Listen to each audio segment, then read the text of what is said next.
BJP రాష్ట్ర అధ్యక్షులు బండి సంజయ్ నిరసన దీక్ష కొనసాగుతుంది. రాష్ట్ర కీలక నేతలు విజయశాంతి, అలాగే ఈటల రాజేందర్, బోర నరసయ్య తదితరులు ఈ కార్యక్రమంలో పాల్గొన్నారు. ఈ సందర్భంగా విజయశాంతి మాట్లాడుతూ రాష్ట్రంలో మహిళలపై దాడులు, హత్యలు, అత్యాచారాలు ఖండించామన్నారు. ఇక రాష్ట్ర ప్రభుత్వం నిర్లక్ష్యంతోనే మహిళలపై దాడులు జరుగుతున్నాయన్నారు. కేసీఆర్ను గద్దె దించితేనే రాష్ట్రం బాగుపడుతుందని చెప్పారు. సీఎం కేసీఆర్ మహిళలకు న్యాయం చేస్తారా లేదా అని ప్రశ్నించారు. డ్రగ్స్ విషయంలో కేసీఆర్ సపోర్టు చేస్తున్నారని కూడా, కేసీఆర్ ఉన్నంత వరకు తెలంగాణ బాగుపడదని చెప్పారు. ఆడబిడ్డలందరూ ధైర్యంగా ఉండాలని సూచించారు విజయశాంతి.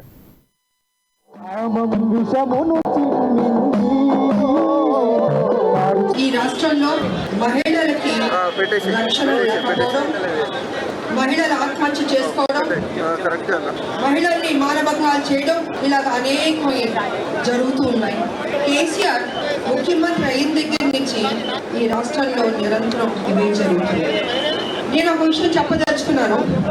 ఒక బాధ్యత గల ముఖ్యమంత్రి అయితే వరుసగా మహిళలకి అన్యాయం జరుగుతున్నప్పుడు, హత్యలు జరుగుతున్నప్పుడు మీరు ఏం చేయాలి? కేసీఆర్ కూర్చుని ఈ రాష్ట్రంలో మహిళల ఆత్మహత్యలు ఎక్కువైపోయినాయి, మానభంగాలు ఎక్కువైపోయినాయి, దీనికి ఏం చేయాలి, మహిళకి ఏ రకంగా రక్షణ ఇవ్వాలి అన్న దాని మీద మీరు మీటింగ్ పెట్టి జాగ్రత్తలు తీసుకుని సేఫ్టీ అన్నది ఇవ్వాలి. మీరు ముఖ్యమంత్రిగా చీటీఎంలున్నా, పోలీసులున్నా మహిళలకి ఏమీ రక్షణ పొందట్లేదు, ఇవ్వట్లేదు. కానీ మీరు మహిళల గురించి పట్టించుకోకుండా సిసోడియా గురించి మాత్రం